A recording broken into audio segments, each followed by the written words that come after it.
Good afternoon. I'm Brent, Holland. Welcome to the show this afternoon, part 2 of 2. We continue our discussion with Dr. Efraim Zuroff, the world's leading Nazi hunter, and his book, Operation Last Chance, One Man's Quest to Bring Nazi Criminals to Justice. This afternoon, we discuss Canada's role in the Holocaust. We discuss the UN's lack of help in tracking down these war criminals. And finally, we look at the vast number of Nazi war criminals that are still left out there to be brought to justice. How many do you feel Nazi war criminals are still left out there? Oh, it's hundreds at least, if not thousands. That many, yeah? Because if you know the history of the Holocaust, you know that hundreds of thousands of non-Germans participated, not to mention the hundreds of thousands of Germans and Austrians. And some of the people were young. And with the progress of modern medicine today, these people live longer. Mm-hmm. And I sometimes half-jokingly say that people without a conscience live even longer. So many of them were alive and haven't been brought to justice. That's the reality. This afternoon, Dr. Efraim Zuroff. We continue live from Jerusalem, right now on Brent, Holland.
Let's go back to your groundbreaking work, Operation Last Chance, One Man's Quest to Bring Nazi Criminals to Justice. Our guest today, folks, is Efraim Zuroff, Nazi hunter with the Simon Wiesenthal Center, the foremost Nazi hunter in the world. The book can be got at Chapters Indigo right across the country. It's not only essential reading for Canadians, it's essential reading if you're a human being living in this world today. This was the most heinous crime ever committed by a man to man, and we must bring to justice all those people that perpetrated it. I want to ask Efraim, how did you get involved with this? Just about every Jewish person I know has a relative somewhere that was in the camps or a survivor. Is that the case with you as well? It is the case, although most of my family had left Lithuania and Ukraine long before World War I even. So, in other words, there was one branch of our family that was cut off, and actually the book is dedicated to them as well as to the memory of Simon Wiesenthal. And I was talking about my mother's uncle, Rabbi Efraim Zar, who together with his wife Bela and his two sons, Hirsch and Tzvi, were murdered in Lithuania. And the irony of the story is that I'm actually named for him. So those of you who believe in mysticism could point to that fact and say, well, there you go. That's why the guy's a Nazi hunter. He was named for a victim of the Holocaust. But in any event, I don't really think that's the reason. I mean, one of the ironies is that my great uncle of blessed memory was murdered in Lithuania, and I think there's a high likelihood even by Lithuanians. And much of my activity was devoted to trying to bring Lithuanian Nazi war criminals to justice in newly independent Lithuania. So that's what got you started. There's been a lot of talk. No, I don't think that's it, but it's a good story anyway. It's a good Okay. Let's talk about Odessa. There's been a lot of denials that Odessa exists. There's been a lot of purportation that it's a complete falsehood, again, brought on by the Zionist world conspiracy to take focus off the Holocaust, etc., or put more focus on the Holocaust, I should say. Can you give an overview of Odessa and your opinion if it exists or not? Okay. Odessa existed at one point in the aftermath of the Holocaust. There certainly was a organized effort to try and help Nazi war criminals escape. About that, there's no doubt. It doesn't exist. It no longer exists today. But having said that, the fact that these people were helped by Catholic priests, for example, that there was a conspiracy to help spirit them out of Europe, the leading Nazi war criminals, and send them either to the Middle East or to South America, is just shocking. And it's a very painful subject in that respect, that after all the horrors of the Holocaust, there were still people evil enough to try and help those responsible for those crimes escape justice. You're listening to The Brent Holland Show. For more information on today's guests, as well as free podcasts and downloads, please go to the www.brenthollandshow.com website, www.brenthollandshow.com. Can we talk about the U.S. and Operation Paperclip? Okay. Operation Paperclip was a project designed to identify Nazi rocket scientists who had certain expertise in the field of rockets. They were the people who created the V-2 rockets that were used to bomb England, and the Nazis hoped that they would bomb England into submission. Mm-hmm. Thank God that didn't take place. Those rockets were built initially in a base called Peenemünde on the Baltic coast, later moved because of Allied bombing to the Dora concentration camp, a subcamp of Buchenwald. And the Allies were aware of the fact that the Germans had fairly advanced technology, and each side in the subsequent Cold War was very anxious to prevent those people from falling into the hands of the opposite side. So there was a very urgent attempt by the Russians, Soviets, as well as by the British and Americans, to find these people and bring them to safety, so to speak, away from the opposite camp. And as a result, people who were involved in this V-2 project, in which many innocent camp inmates lost their lives, worked to death by the Nazis, were brought to the United States and to Britain.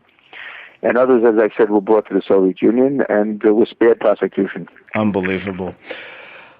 Let's talk about some of the criminals that are at large right now. The book is called Operation Last Chance. There is also a PDF file, folks, you can download on the Simon Wiesenthal website, and we'll put that up also, the link for that. And it's called Worldwide Investigation and Prosecution of Nazi War Criminals, April 1st, 2008 to March 31st, 2009.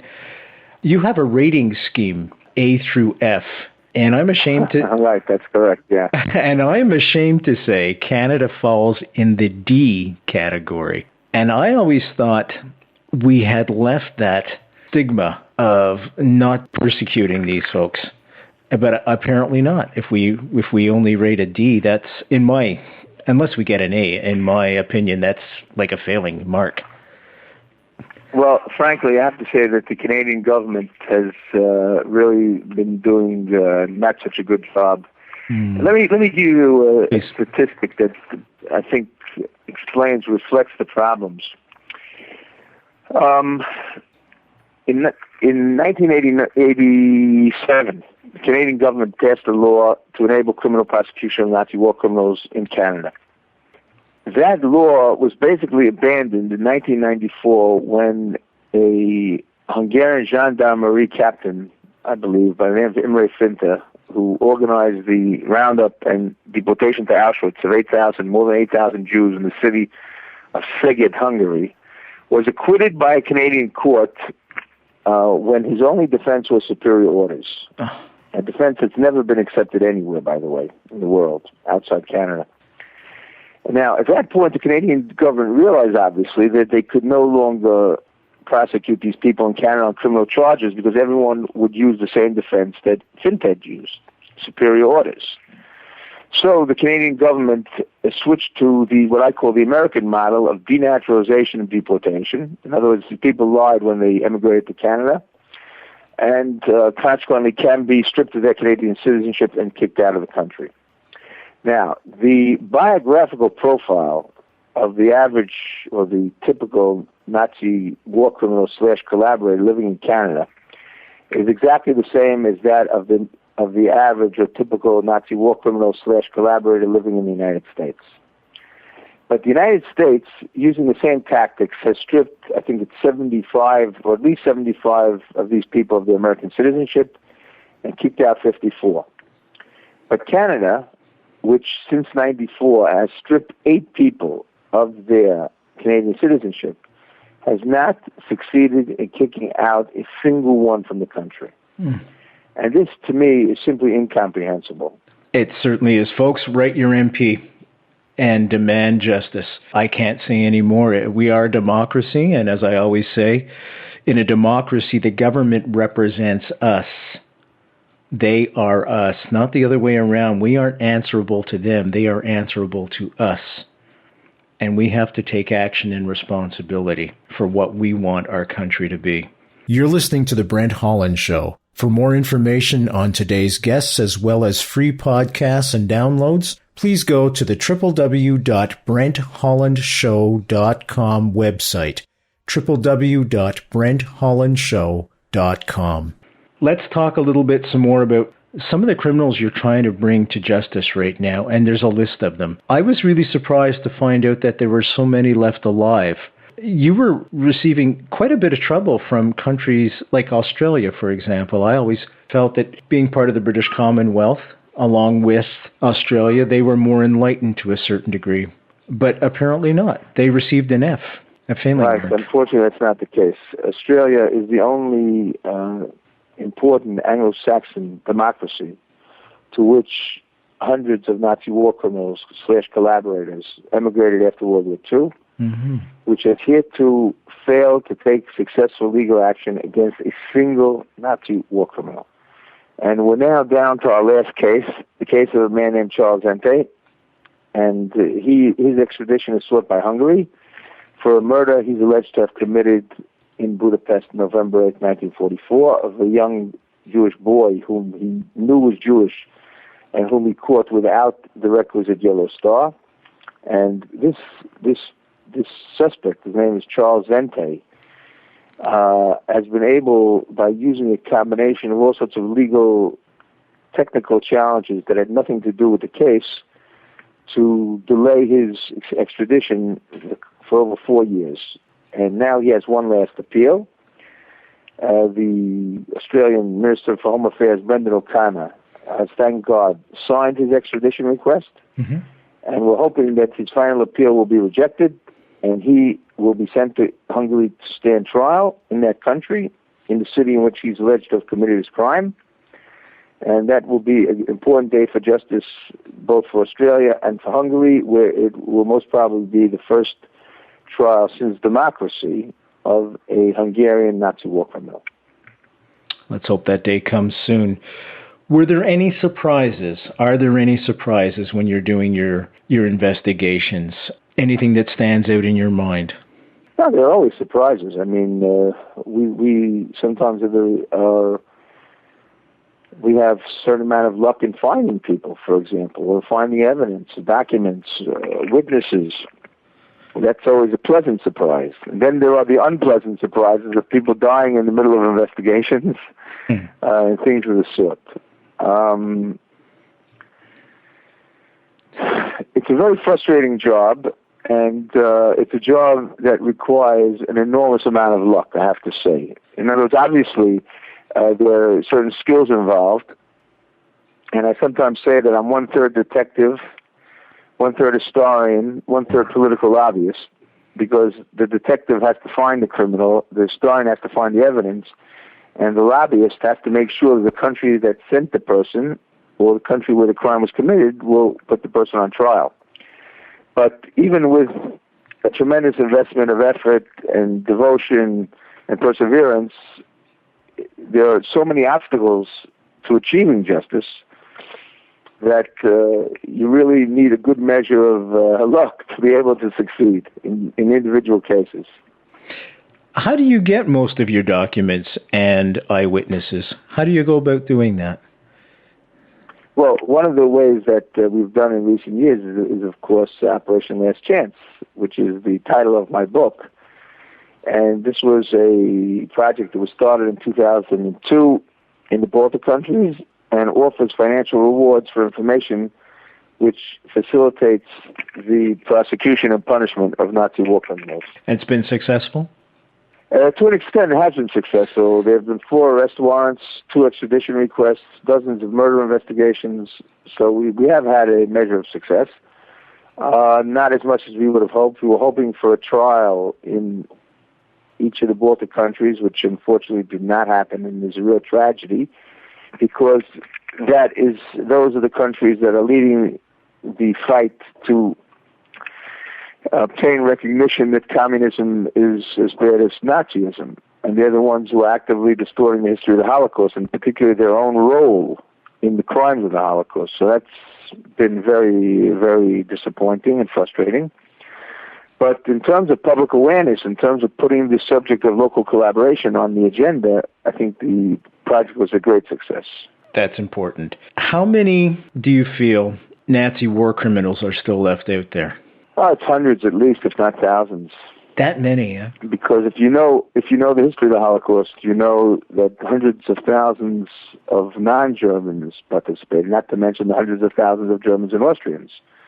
And some of the people were young, and with the progress of modern medicine today, these people live longer. Mm-hmm. And I sometimes half-jokingly say that people without a conscience live even longer. So many of them were alive and haven't been brought to justice. That's the reality. Now, I know the Germans were very, very anal in keeping records of the Holocaust. I mean, there was even a case where they were tracking one of their inmates, how many letters he was getting. Of course, he didn't get any letters because all his family was murdered. But they had a ledger for that particular thing, and they would count how many letters he was supposed to get. They were completely anal. Are they forthcoming, giving over documents?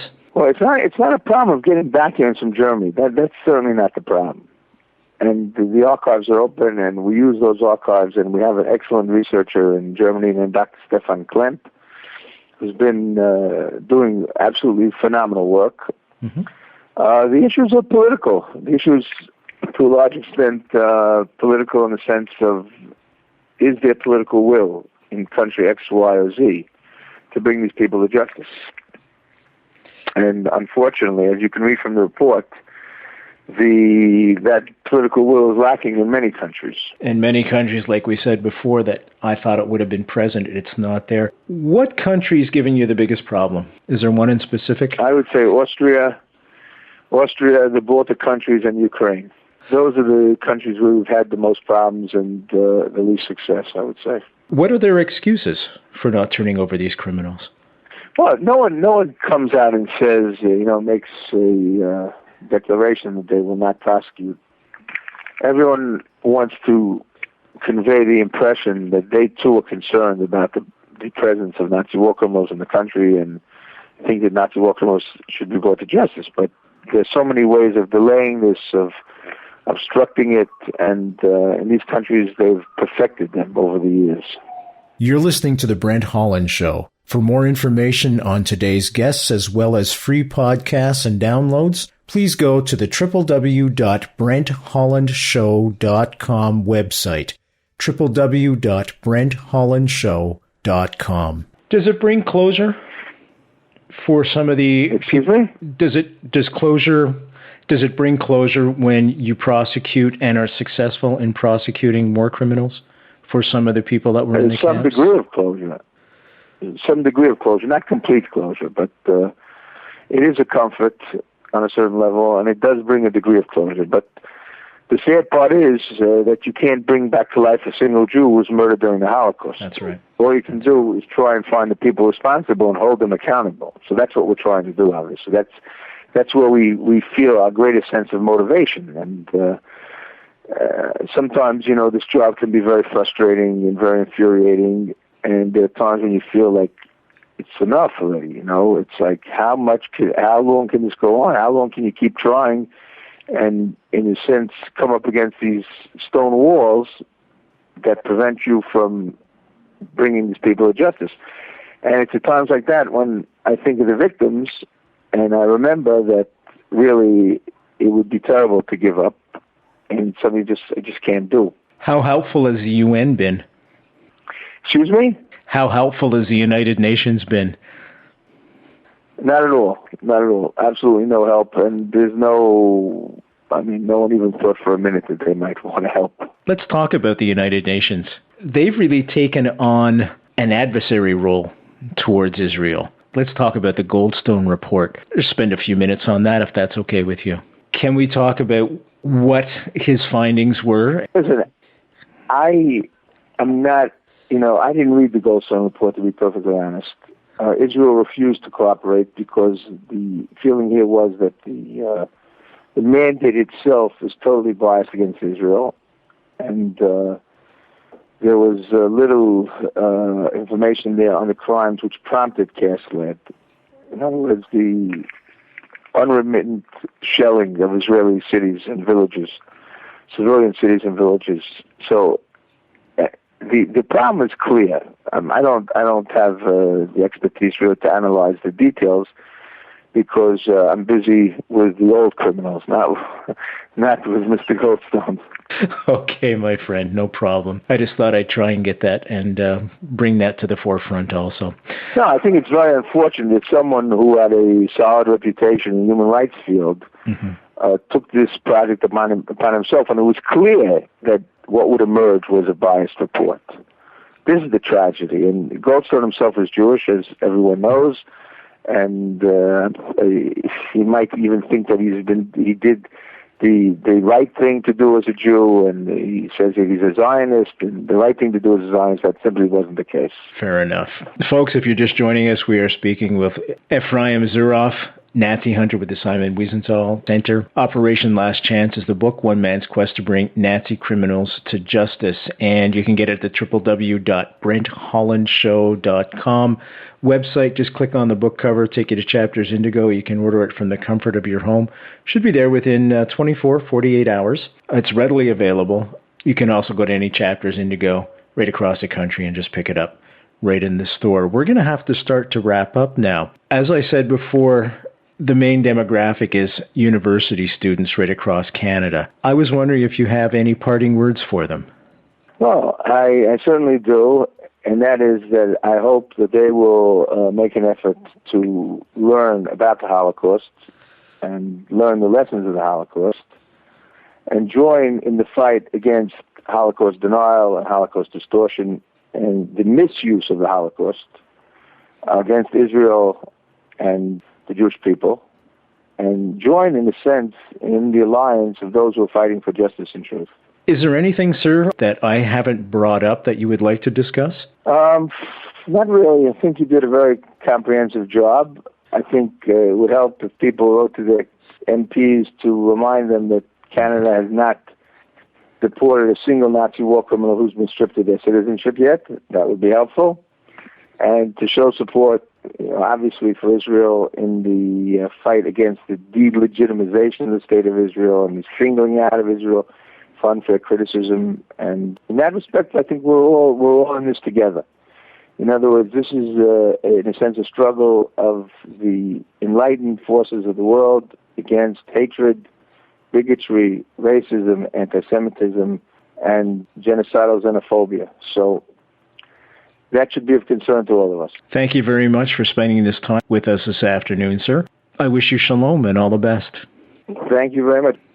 How are things today in Israel? You're in Jerusalem. Today's beautiful weather. Everything is calm. Thank God. Thank Baruch Hashem. Listen, how warm is it there? Tempt me, because it's minus 20 here. It's about 18 degrees here, 15, something like that. 15 centigrade. Yeah, we're on centigrade too in Canada. It's minus 20 centigrade here.